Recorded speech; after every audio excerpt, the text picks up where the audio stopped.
The following is a class on Bhagavad Gita, Chapter 5, Text 22, given by H.D. Goswami on March 8, 1990 in Mayapur, India. Divine Grace, Srila Prabhupada. Jai. Chapter 5, Text 22. Please repeat. Ye He Sangsparshaja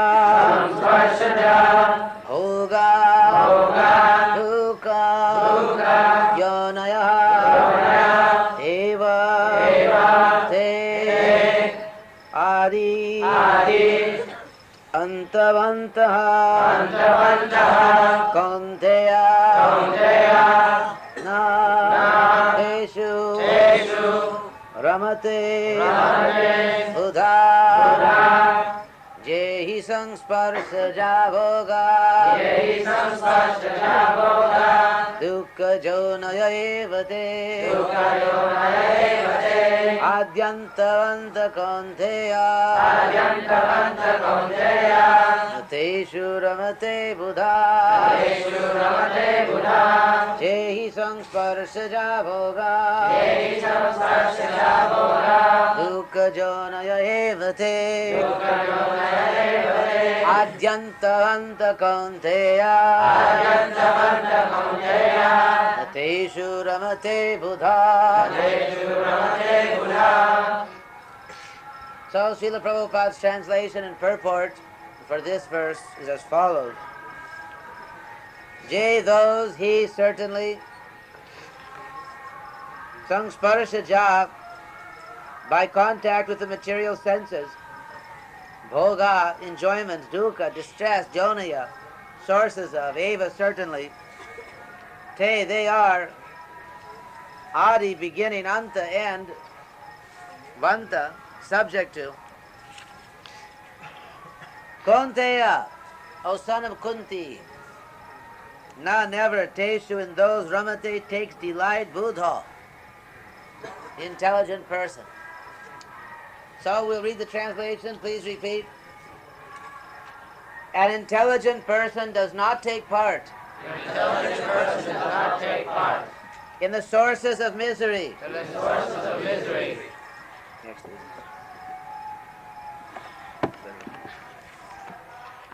Which are due to contact with the material senses. O son of Kunti. Such pleasures have a beginning and an end. And so the wise man does not delight in them. Purport. Can everyone hear? Material sense pleasures are due to the contact of the material senses, which are all temporary because the body itself is temporary. A liberated soul is not interested in anything which is temporary. Knowing well the joy of transcendental pleasures, how can a liberated soul agree to enjoy false pleasure? In the Padma Purana it is stated, Ramante yogino anante satyanande chiratmani iti rama padena sau parang brahma vidhiyate. Quote, the mystics derive unlimited transcendental pleasures from the absolute truth, and therefore the supreme absolute truth, the personality of Godhead, is also known as Rama. In the Srimad Bhagavatam also it is said, Nayang deho bhajang niloke kastan kaman arhate vidbujang je tapo divyang putraka jena satwang shuddhe jasmad brahmasokyam tvanantam. Quote, my dear sons, there is no reason to labor very hard for sense pleasure while in this human form of life. Such pleasures are available to the stool eaters, hogs. Rather, you should undergo penances in this life by which your existence will be purified, and as a result you will be able to enjoy unlimited transcendental bliss. Therefore, those who are true yogis or learned transcendentalists are not attracted by sense pleasures, which are the causes of continuous material existence.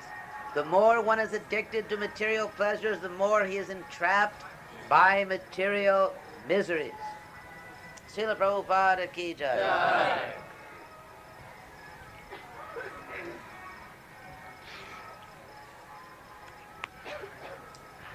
Om Jnana Timirandasya Jnananjana Salakaya Chakshur Unmilitam Jaina Tasmai Sri Gurave Namaha. I was born in the darkness of ignorance, Ajnana Timirandasya, blinded by the darkness of ignorance. But my spiritual master opened my eyes with the torch of knowledge. Therefore I offer my respectful obeisances unto him. We chant Namaha. Oh, Sachinanda. You have a seat? Yeah, very good. So, Namaha means obeisances, pranam. They say in India, pranam karo. Offer obeisances. So what is that obeisance? Nowadays, Prabhupada says they offer obeisances with their hands.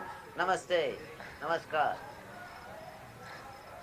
But actual obeisance means ashtanga. There are 8 parts of the body. And when they all touch the ground, you know, Vrindavan, when they all touch the ground, that is called, isn't it? Ashtanga. Huh? Sastanga. Yes. So, anyway, the idea is that one is supposed to surrender. Ultimately, our eternal position is that every one of us is a lover of God. Nitya Siddha Krishna Prema Sadhya Kabunai. Siddha in Sanskrit means perfected, established, accomplished, achieved. These are all meanings of the word Siddha. So Nitya Siddha means eternally established, an eternal reality. Nitya Siddha. So what is that Nitya Siddha? Nitya Siddha Krishna Prema. Our love for Krishna is an eternal fact, but it becomes covered. Sadhya Kabunai. It is not something which has to be manufactured.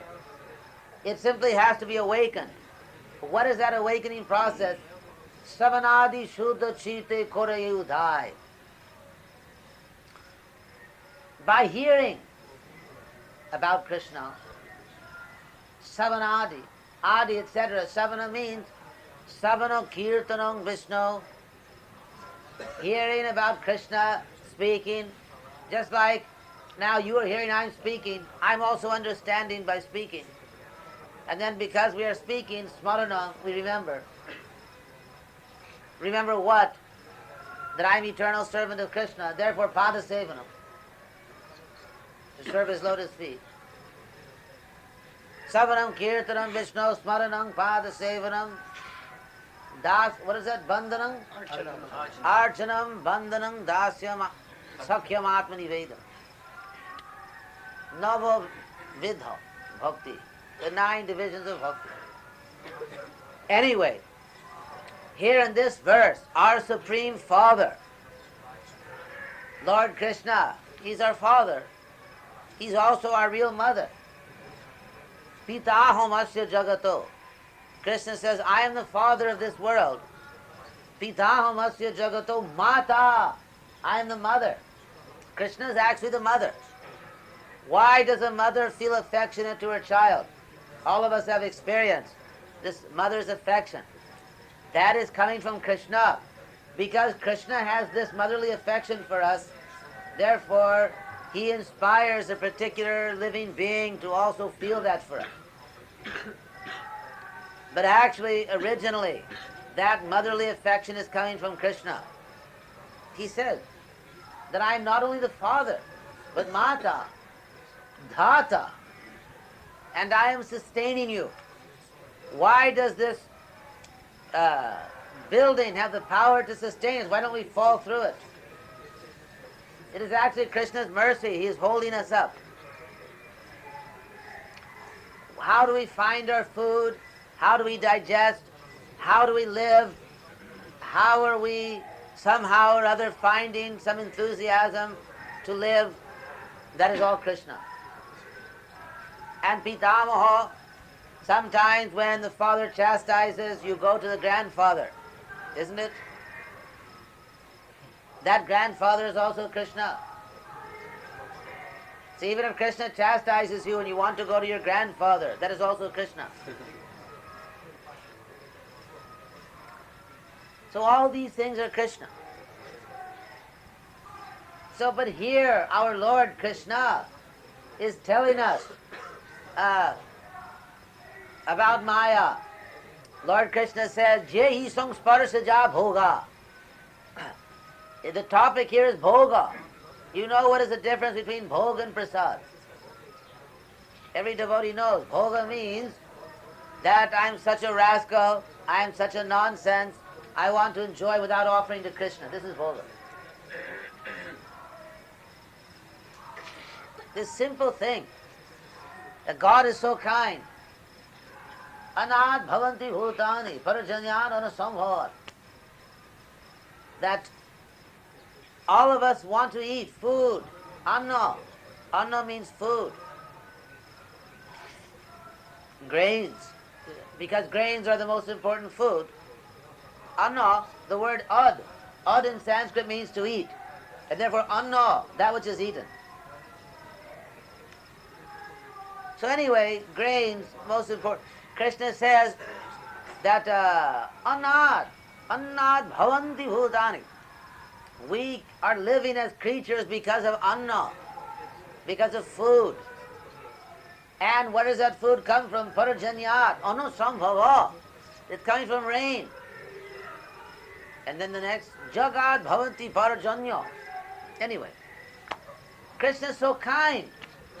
He's sending rain, he's giving us food. And we simply have to have the decency to take that food and take it for 1 minute. My dear Lord Krishna, you sent rain, you sent food out of your love for me. Therefore, you please take this little bit of food and enjoy it. This much they will not do. Just try to understand what rascals people are that will not take to this simple Krishna consciousness spiritual life. God has made so many arrangements just for your happiness. They will not take a little food and say, my dear Krishna, you please take it, then I'll take it. That much they will not do. Even if it is for their benefit. It is not for Krishna's benefit. Krishna in one moment can eat the whole universe. So that is called bhoga. That is called bhoga. Bhoga means rascal. That God is giving you everything, but you will not even have a little affection for God to thank Him and offer Him something with love. Patrang pushpang phalang toyang jumi bhaktya prayatu. Taraham bhakti upahritam asnami.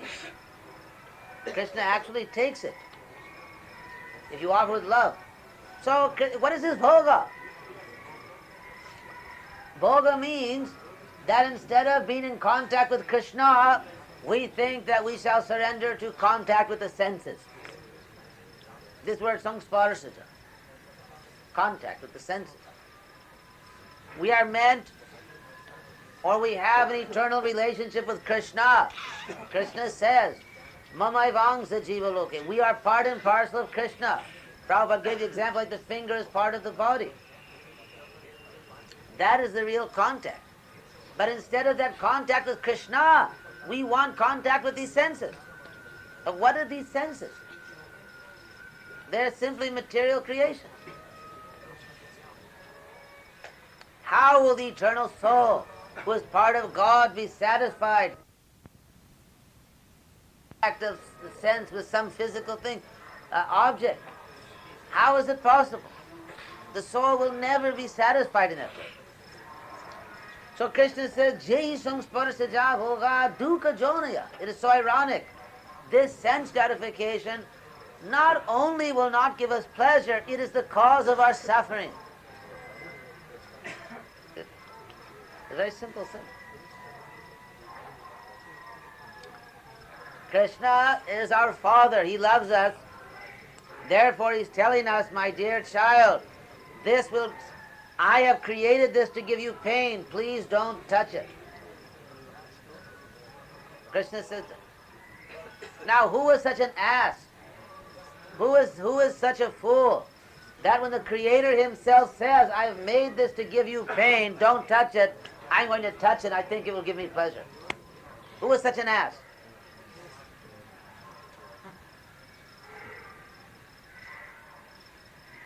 Tão burro.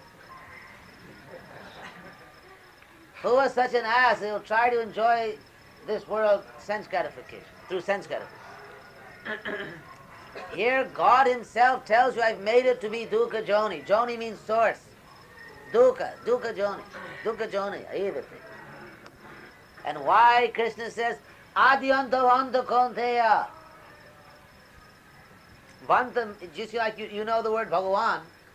Van means one who possesses. So the plural of Van is Vanta. That's all. It's plural.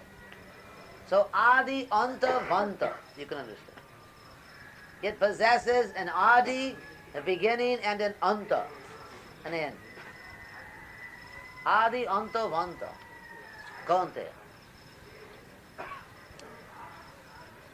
Now, there's that famous story of Yudhishthira and Jamaraj. Everyone knows it, still I'll say it again. Prabhupada says repetition is necessary for our understanding.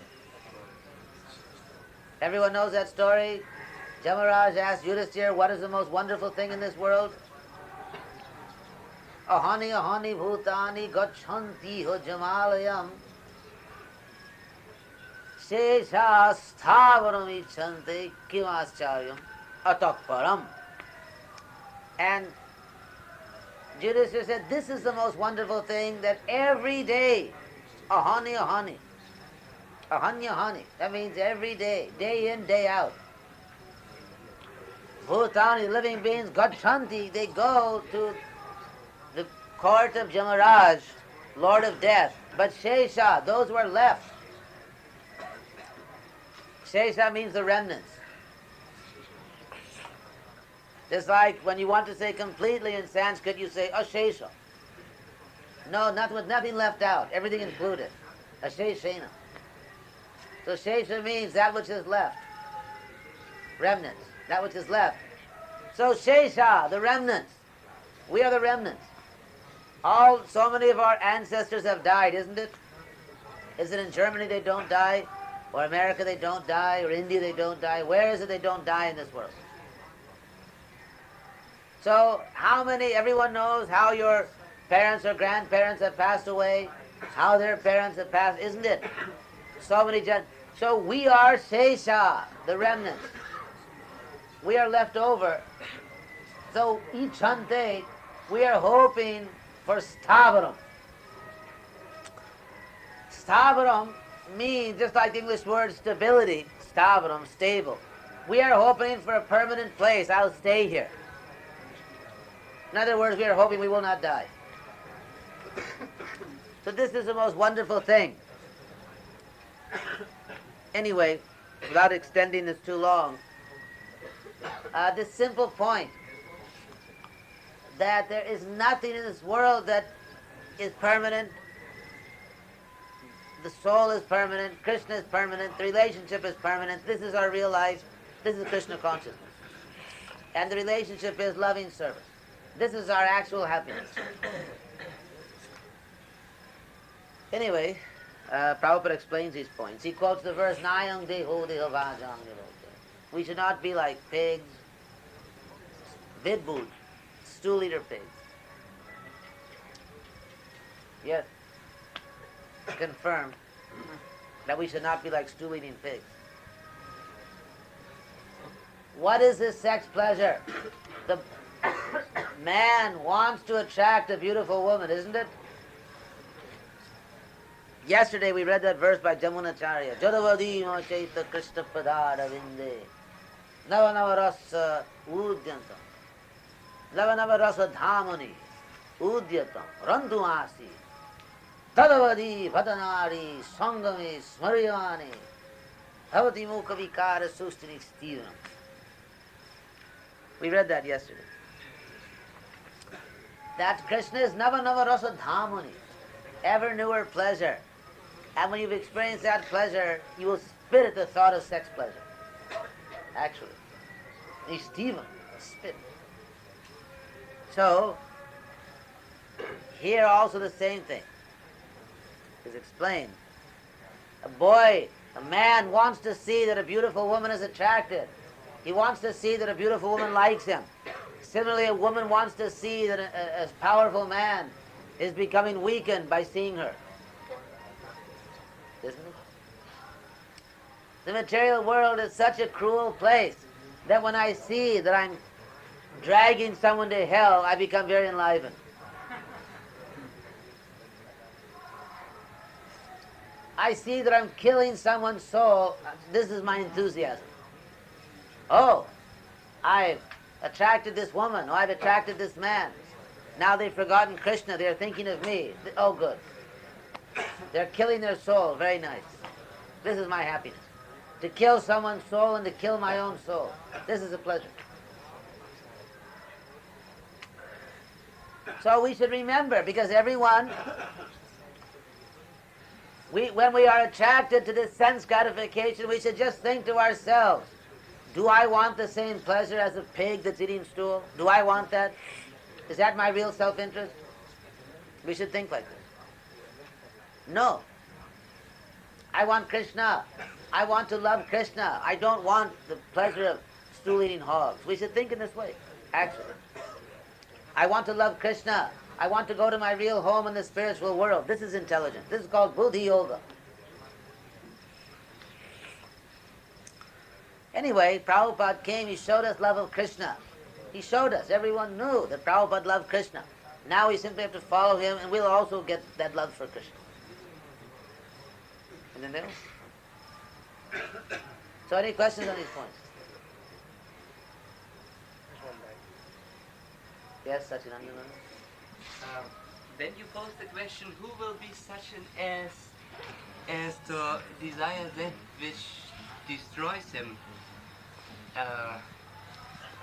I was thinking that a lot of people in this world would have to raise their heads. And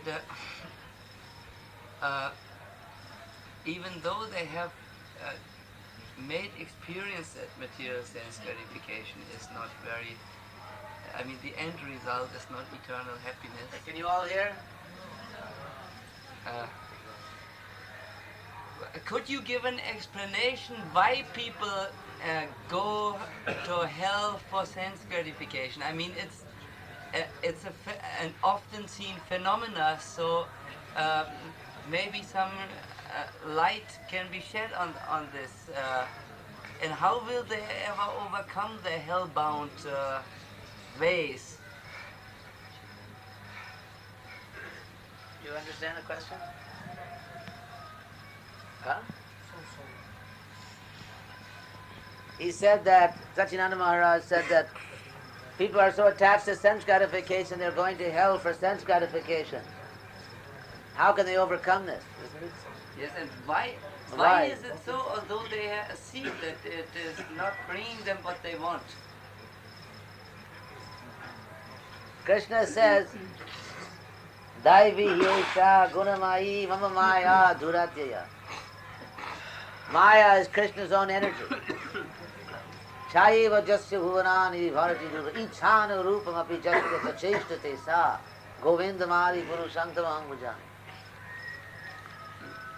So no one can overcome Maya.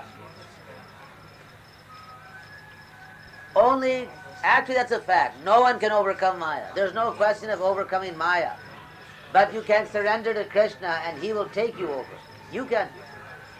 When I first joined this movement in Berkeley, the first BTG that was given to me in the temple, I read the article by Prabhupada and I still remember the words he said. It was a lecture, I think in Buffalo, New York.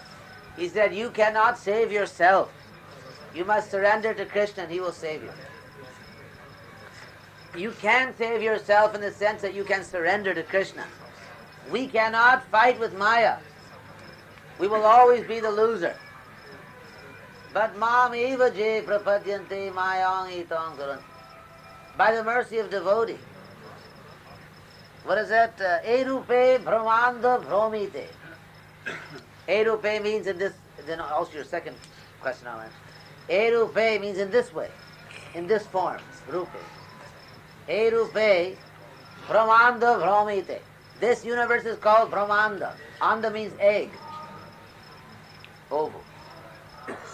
The universe is oval, shaped like an egg. So, and because it is made by God, it is Brahma. It is His spiritual energy. Sarvam Kalvidam Brahma. Therefore the universe is called Brahmanda, the spiritual egg. So it is said, Erupe Brahmanda Bromite. Bromite means wandering about. We are wandering inside this crazy egg. We are wandering inside this terrible material world. Ovo loco. Erupe Brahmanda Bromite Kona. Someone. Bhagyavan Jeev. Someone becomes very fortunate. Bhagya. Bhagya means fortune. Erupe Brahmanda Bromite Kona Bhagyavan Jeev. Someone becomes very fortunate as they wander in the darkness of this world.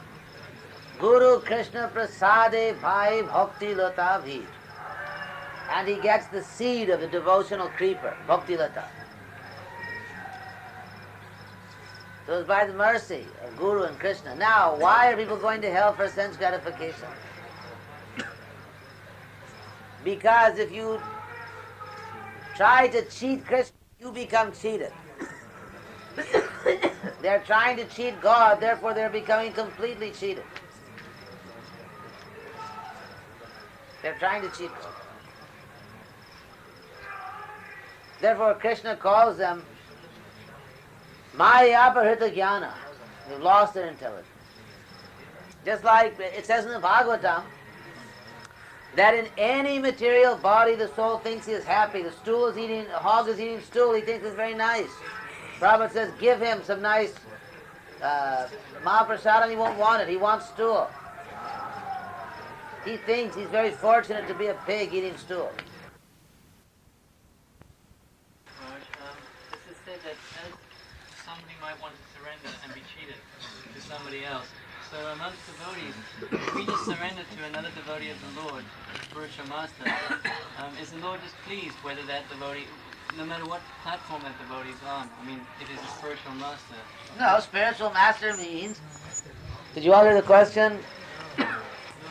You can stand up, maybe. Those who ask questions perhaps can stand up, except the sannyasis, we won't make them stand up. The question is, like the materialists, they want to be cheated, so they go to somebody who cheats them.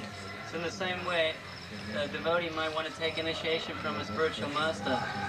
So the question is the Lord pleased by such surrender, or should we search out a bona fide, strict follower of Srila Prabhupada? Hai capito?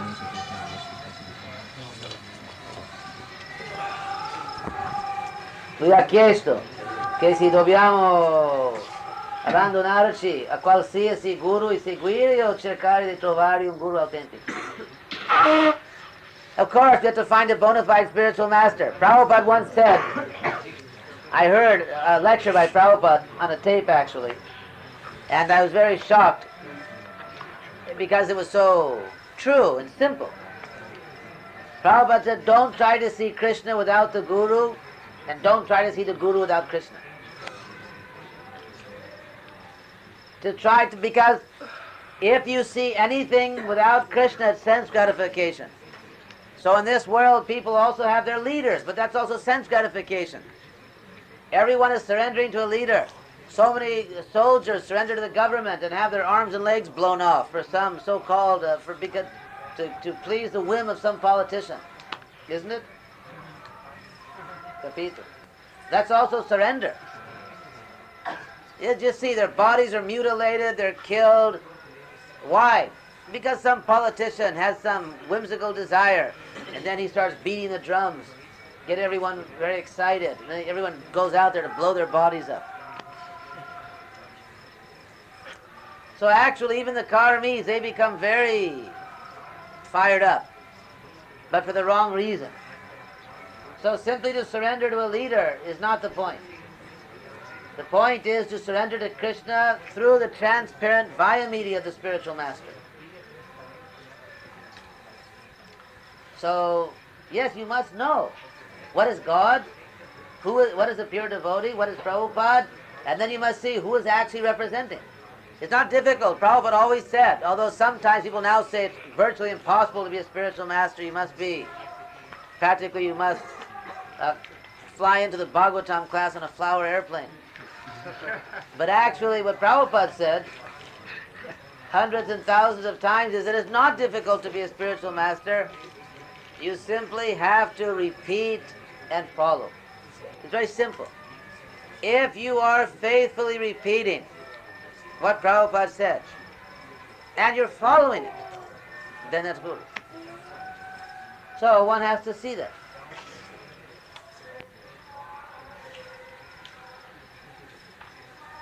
Otherwise, Prabhupada said, religion without philosophy is simply sentimentalism. It must be philosophy. And philosophy without religion is useless also. What? Stand up. Shout. You mentioned in the beginning that through the process of hearing and chanting one becomes purified. Can you hear back there?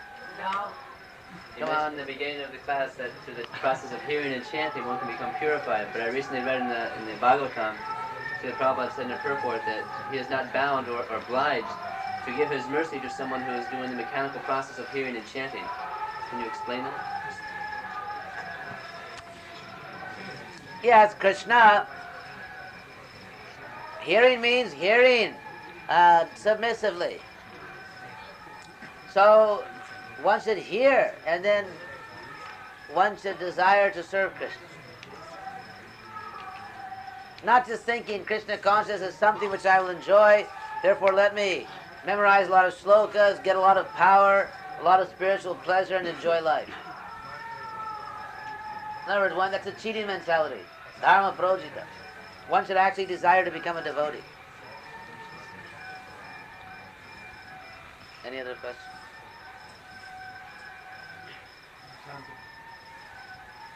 Over there. Oh, it's back there. Oh, yes. Maharaj, you said, Please speak loudly so everyone can hear. you said the relationship among devotees, like devotional service, and Krishna and the devotees are eternal. How does that relationship carries on after we leave this world in devotional service? Prabhupada said we have our ISKCON here on the earth, and in Krishna Loka we'll also have ISKCON.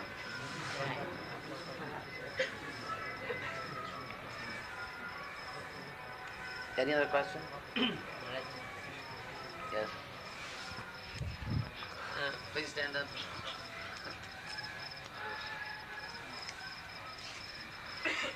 When we surrender ourselves to Krishna, we will go to Golok Vrindavan, because basically we are inhabitant of Golok Vrindavan.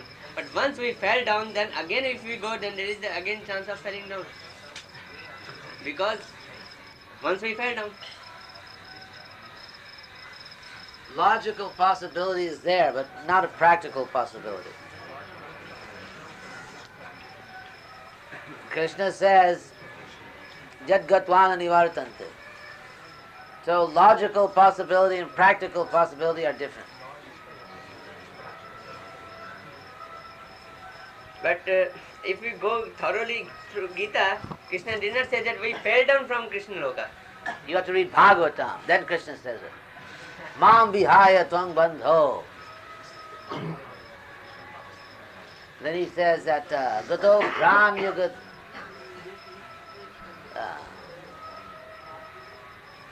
bhogam. He says that you rejected me and came to this material world. Do you know that Krishna says it?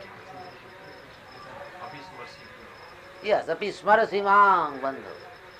Krishna says, do you remember me? He directly says it. Api smarasi mang. Do you remember me?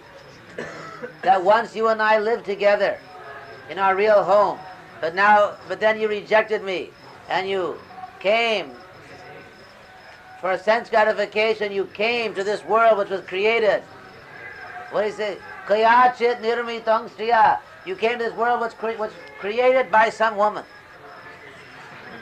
Krishna says, Maya. Who is that some woman? That's some woman. That's Maya. Kayachit nirmitang striya. So Krishna says, you rejected me and you came for sense gratification. Now you have to come back. That means in Golok Vrindavan, there is probability of some devotees, they can forget Krishna and will fall down. But those who have come from there, from this material, but they will not fall down. Krishna says, Jat Gatvan Nivartane. Those who come back, they never come back to this world. Otherwise, Prabhupada said, in Vaikuntha, there may be possibility of falling down. As they say in Portuguese, Quem foi mordido de cobra tem medo até de minhoca. A man that was bit by a snake gets nervous when he sees a worm, even. Even when he sees a worm. So that's the principle of Jat Gatvan Nivartante.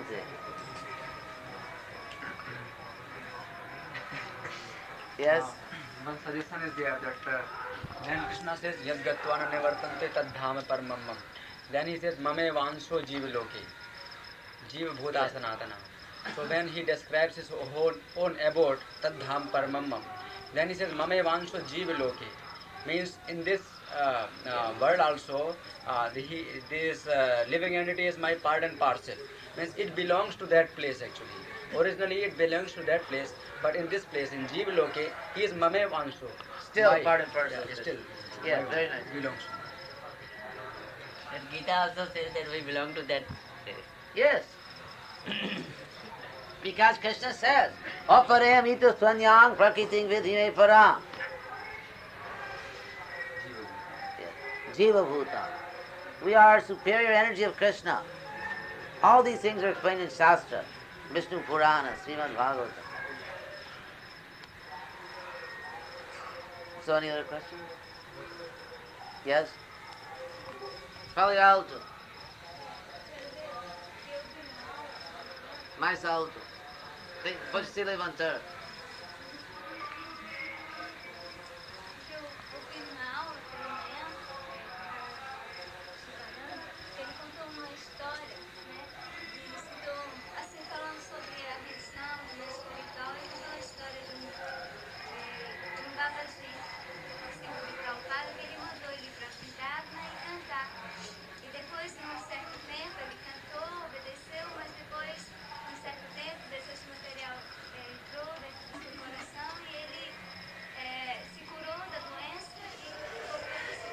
E caiu numa pior doença.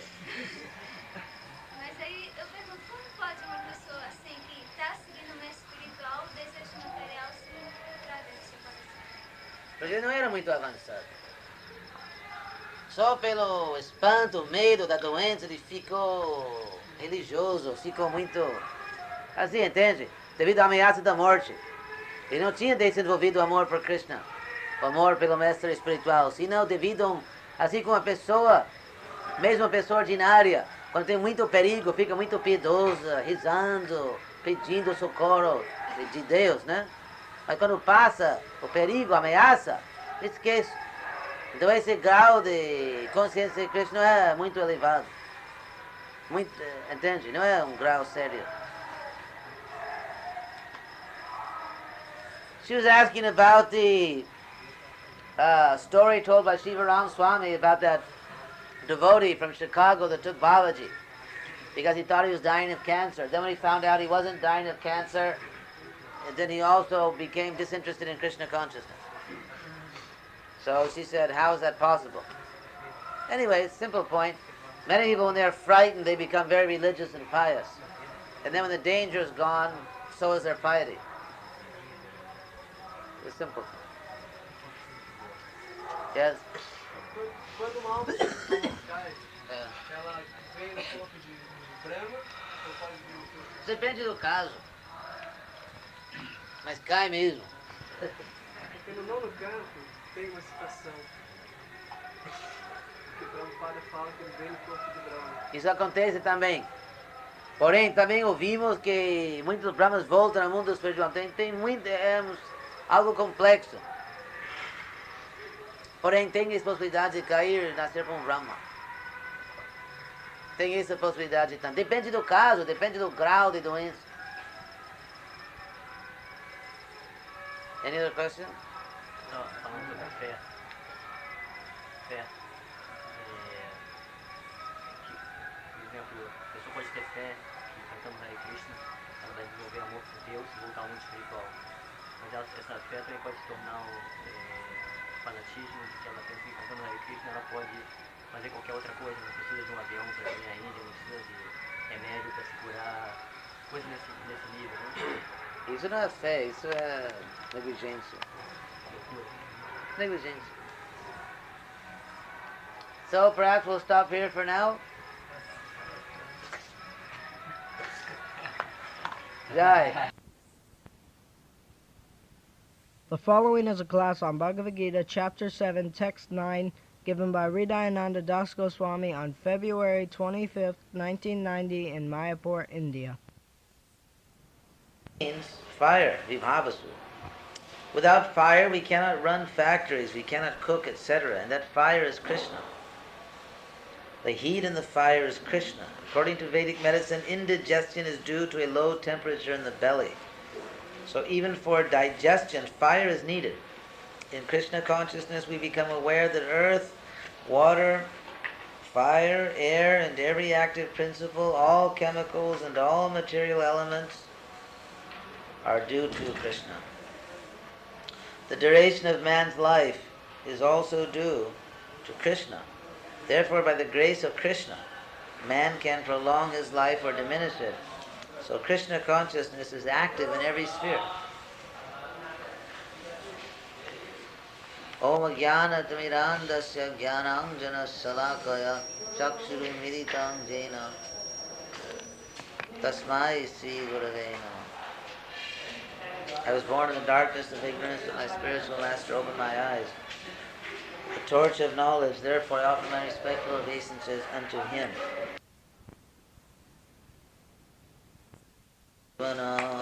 Sarvabhuteshu tapaschasmi tapasishu. So the essential purport of this verse, as Prabhupada explains in the last sentence, is that Krishna consciousness is active in every sphere because Krishna is active everywhere. So this is a prelude to the 10th chapter. In the 10th chapter there will be many verses of this nature. This is the 7th chapter. Lord Krishna says, Punyo Gandha. Punya is generally translated pure. Here Prabhupada translates it in a very interesting way as original. Because what does it mean to be pure? It means in one's original form. Just like pure water. Water in its original form. Or the air when it's pure. Air in its original form. So original, pure. Prabhupada points out that all things have flavor or they have fragrance. And that original flavor and fragrance is from Krishna. Just like we all like prasadam to eat. So salty taste, sweet taste, chaturvidha bhagavat prasada sadhana.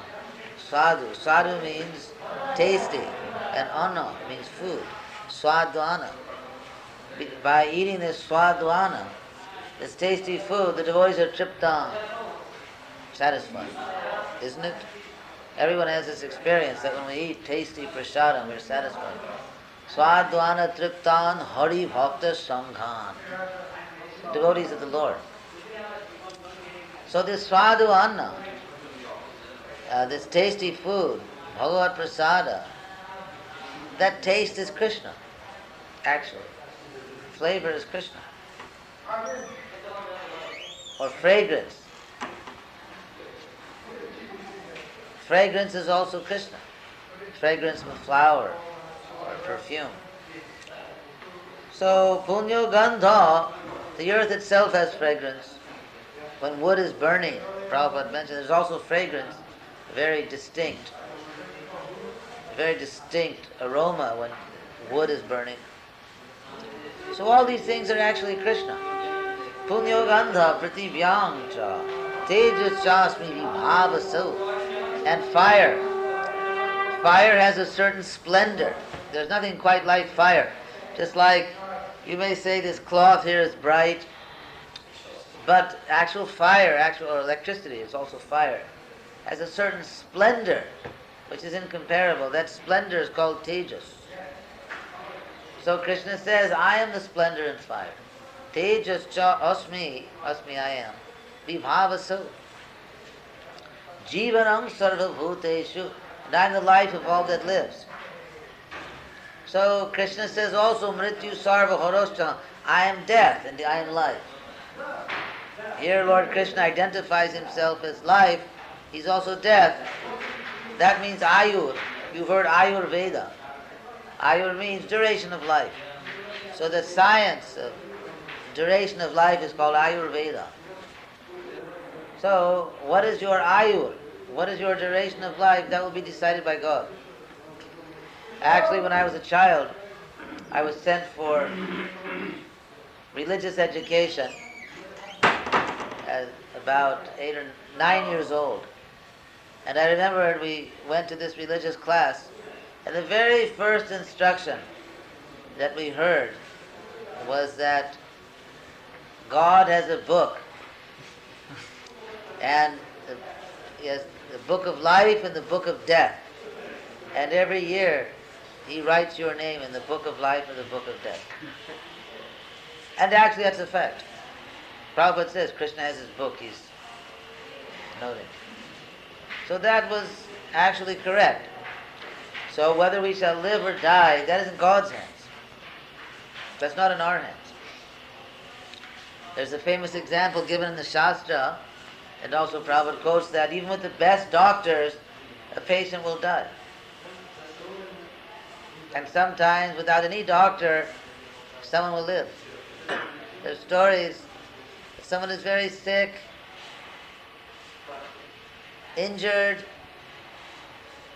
There was one story in East Europe, no, not in East Europe, anyway, somewhere, Russia, East Europe, that one man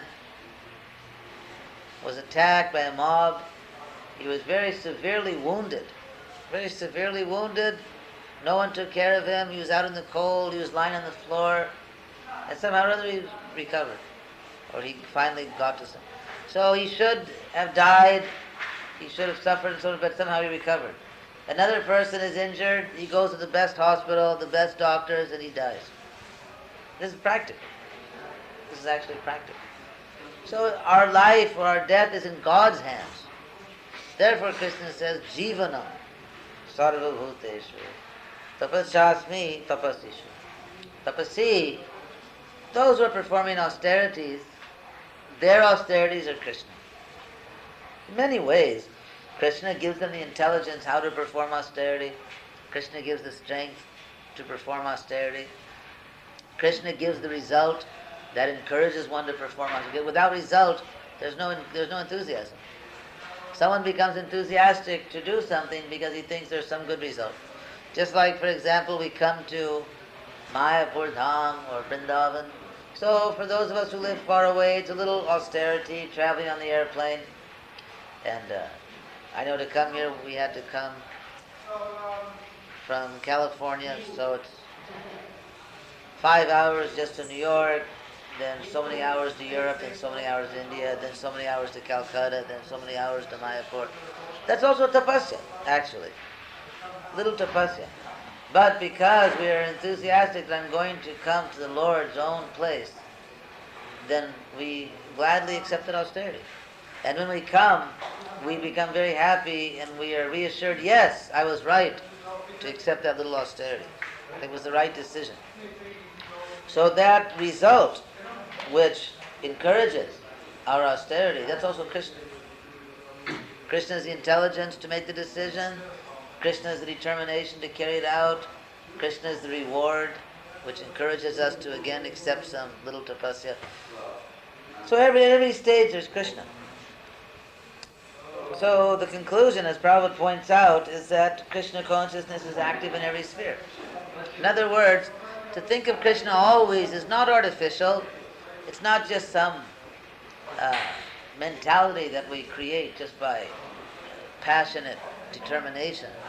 It is a simple awareness of what is actually happening. This is Krishna consciousness. So this idea that Vasudeva Sarvam is not a question of giving up the world, but of seeing it clearly as it really is. Because if you see the world as it really is, you'll see Krishna. Lord Krishna clearly says, Maya tatam idam sarvam. That this whole world, literally now I'm translating, this whole world is pervaded, tatam, it is pervaded, maya, by me. Maya tatam idam sarvam jagat abhyakta murti na. But in a form, a murti which is abhyakta. It is not visible to everyone. Why? Because Lord Krishna says, Naham prakasya sarvasya yoga maya samadhita. Loko yang nabijanat. Because I am covered by my yoga maya. Those cannot see. So, Krishna is there. This world is his creation. Every color, just like these curtains are blue. So that blueness, anyway, without going into pre-Socratic philosophy or even post-Socratic philosophy, the Western philosophers, they were intrigued. What is it? What is blueness? What does it mean to be blue? What is this blueness? Anyway, without going into that, but that color blue, that phenomenon, or the color gold or white or red, these colors come from Krishna's own creative power. Different flavors, different fragrances, different shapes, everything is coming from Krishna. Different ideas, everything is coming from Krishna. What to speak of the great physical elements, Mahabhuta, great physical element, that Bhumi, earth, with all of its texture and fragrance, and water, with all of its qualities, fire, air, space, ether, the mind, which likes and doesn't like, which is accepting and rejecting, intelligence, which is analyzing, and false ego, which commits the soul to a material identity, and all that this entails. So all these, of course, the 5 great physical elements are only the first 5, then the 3 internal elements. These are all Krishna's elements. These are all Krishna's potencies. So when you understand Vasudeva Sarvam, in the sense that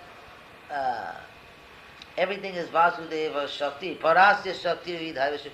It's very nicely explained in Vishnu Purana, I think, that Ekadesha Stitasya Agner Jyotsna Vistarini Jatha.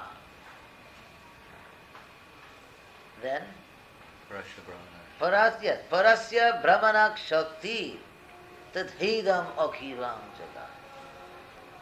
That just as, this is very important instruction, just as a fire, Eka Desha Stita Syagme. The Agni, the fire, is Eka Desha Stita. It is fixed in one place. You have fire in one place.